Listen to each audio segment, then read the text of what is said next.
Tomorrow, a former senior FBI official will appear in federal court in Washington, but not as an investigator or a government witness. Nick Schifrin examines the extremely rare case of an American counterintelligence official who was charged with committing the very violations that for 2 decades he swore to prosecute. Charlie McGonigal had a 22-year career in the FBI and by the end held one of the government's most senior and most trusted counterintelligence jobs.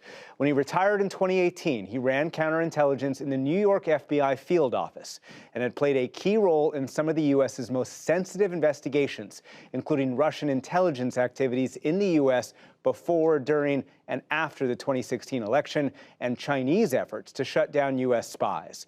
But he was arrested by the very agency where he spent his career. In New York, McGonigal is charged with hiding $225,000 he received from a former Albanian intelligence officer while McGonigal was still inside the FBI. And in Washington, McGonigal is charged with money laundering and violating Russian sanctions. He's alleged, after he left the FBI, to have accepted secret payments from the very Russian oligarch he'd investigated, Oleg Deripaska, who has Kremlin ties and is sanctioned for his role in Russia's 2016 election interference. To talk about this, we turn to Frank Montoya, who retired from the FBI as special agent in charge in the Seattle office, and from 2012 to 2014 was the U.S. government's top counterintelligence official. Frank Montoya, thanks very much. Welcome back to the NewsHour. You call Charlie McGonigal a friend. How shocking is this? I still am having a hard time processing it.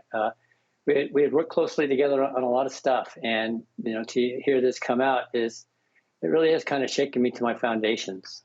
I had 2 former senior officials tell me today that this will force the FBI and the intelligence community as a whole to re-examine all of the work that he did. And I just laid out how sensitive his work was. How significant is that? It's significant in the sense that, he was in this kind of work for a long time. It's prudent as well to just have to go through everything that he was involved in or that he touched because of the nature of his relationships that are alleged and charged in these indictments. The indictments, of course, only have what the Justice Department can prove or thinks it can prove beyond a reasonable doubt. But the former officials tell me that there are concerns that go beyond the indictments. For example, did he pull his punches while he was still in the FBI, even perhaps whether he endangered any kind of human sources? Are those the concerns? Absolutely. The other part of this is if he had some kind of a relationship with these Russian, the Russian oligarch or anyone associated with the Russian intelligence services,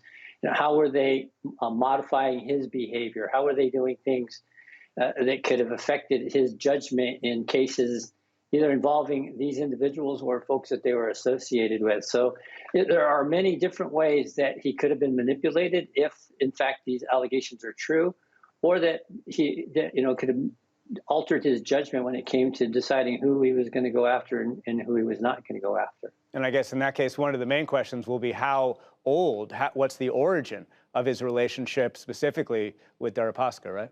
Absolutely. And I want to stress that you're innocent. We're all innocent until proven guilty, in this country. The seriousness is exacerbated by the fact that Deripaska is not only an oligarch, but he's a sanctioned oligarch. Plus, he's also got what the FBI and many in the intelligence community believes are very significant connections, not only to the Russian intelligence services, but to Vladimir Putin himself and that inner circle.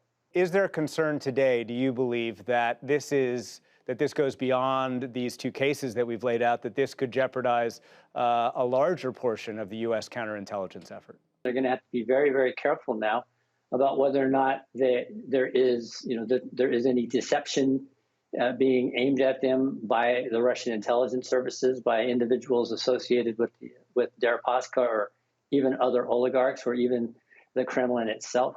So they're going to have to weigh very carefully what they're doing against what happened here. And I hope from worst case scenario perspectives that if there is something to these allegations and these indictments, that it was limited in scope as opposed to having that kind of wholesale impact on counterintelligence efforts, not just in the United States, but in the West in general. The FBI, as you well know, has extensive tripwires to catch these kinds of cases. Do we know yet whether this was a case of those tripwires not being implemented or if there's a gap You look at the indictments, there are a number of instances where, he is talking to individuals inside the Bureau, whether they were supervisors, or other employees, but that is a challenge. Tripwires are only as good as the people that are watching them, but at the same time, working in a position of trust, and everyone is inside that circle of trust, and so you just don't expect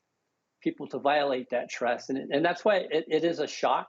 That's why it shocks people like me, down to our core, because we just don't expect these kinds of things to happen. We believe that we're working in a circle of folks that are trustworthy, that are upholding their oaths, that have the interests of their country first and foremost in their minds. And so, yeah, the tripwires are there, but at the same time, human beings are very adept at overcoming or circling around those tripwires. Frank Montoya, thank you very much. You bet. Thank you.